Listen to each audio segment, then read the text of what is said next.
তারপর আমি অনেক কিছু শুনলাম, জানলাম এবং প্র্যাকটিক্যালি দেখলাম যে কাজ হয়। ফলে আমি আমার মাকে চোখের ছানির অপারেশনটা আর কি হয়েছিল না সুগার টুগার বেড়ে যাওয়ার জন্য। ফলে আমি ভেস্টিজের যে আই সাপোর্ট আছে সেইটা মাকে আমি খাওয়ানো শুরু করলাম এবং মা যেখানে চশমা পরেও বই পড়তে পারতো না, কিন্তু আফটার 3 মান্থস মা চশমা পরে ভালোভাবে বই পড়তে পারছেন।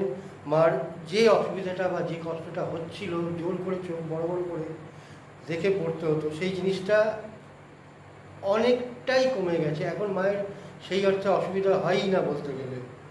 তো এইরকম আমি নিজের মায়ের ক্ষেত্রে যে দেখার পরে ভেস্টিজের প্রতি, ভেস্টিজের সাপ্লিমেন্টগুলোর প্রতি আমার কনফিডেন্স প্রায় 100 টাইমস বেড়ে গেছে।